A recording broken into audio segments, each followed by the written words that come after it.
Maruchan superfans are everywhere. From the busy moms who want to deliver maximum flavor in a flash to dorm room diners who want to put some slurp in their step. There are a ton of copycats you could use, but if you want to bless your bowl, there's only one true Maruchan. Whether you choose instant lunch, ramen bowls, yakisoba, or restaurant quality gold, Maruchan is the only ramen worth obsessing over. Smiles for all. Maruchan. See what all the ramen hype is about at maruchan.com.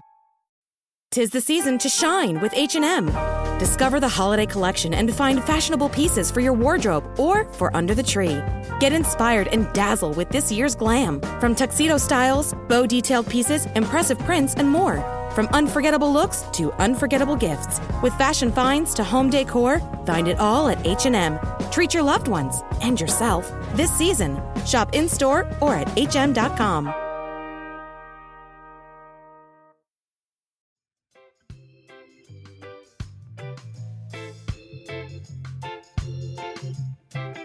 I always remember when I was trying to moderate, I was so desperate to do it. If there was one wish I could have in my whole life, it would have been to be able to moderate. That is what I wanted more than anything in the world, to moderate with alcohol.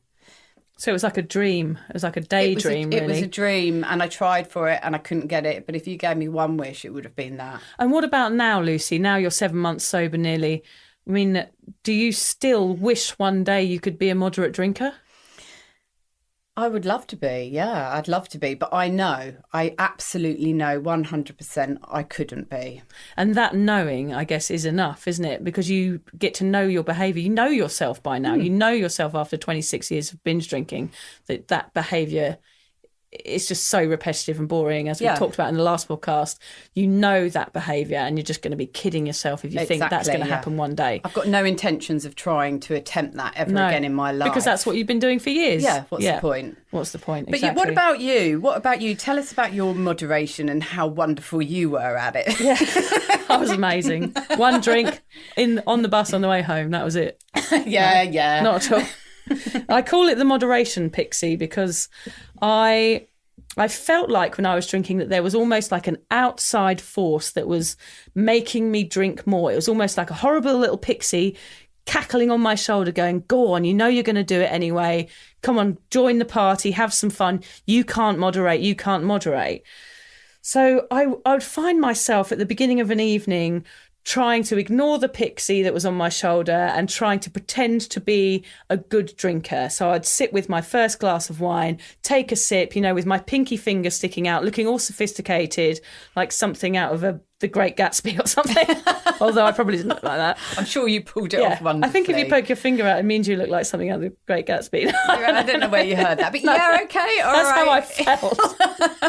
And I just thought, right, look at me now, look at me, everybody. I can drink this one drink very, very slowly. Look how good I am at moderating.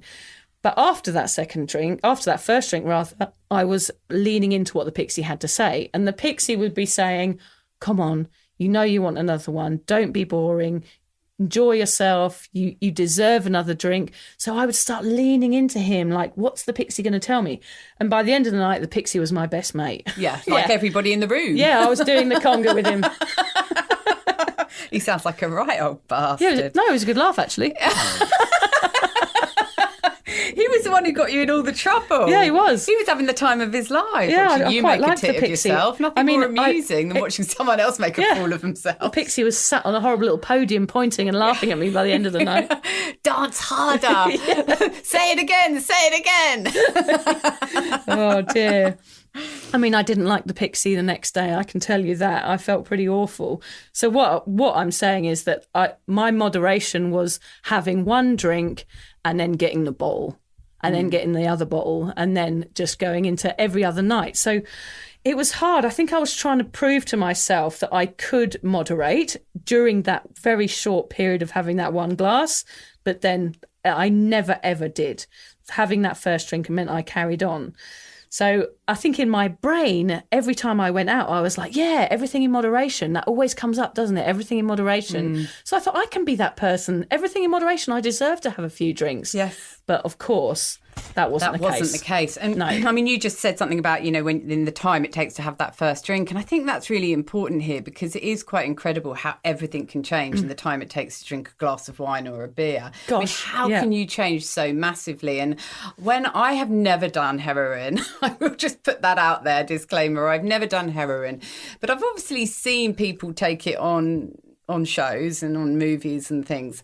And I often would liken that to how I felt after I had just one drink. It just was such a massive release. I could almost feel the alcohol running through my body and making everything feel a million times better just from that one drink. It's such a powerful drink, and it changes everything. And if you're like us, you really can have brilliant intentions.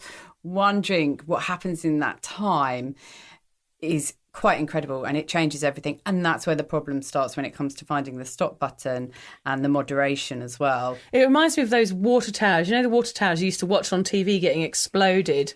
Do you ever used to watch that, like the crumbling of these? Oh, yeah, it was always on Blue Peter or something.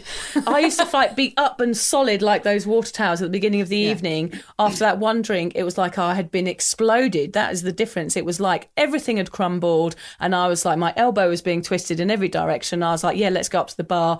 Why have another drink? Let's get the bottle and a round of shots. Yeah. There was nothing in between. It was like, I'm either going to do this or I'm not. I'll have one drink. Now I'm in. Let's party. And that's it. And it's just all over just like that, isn't it?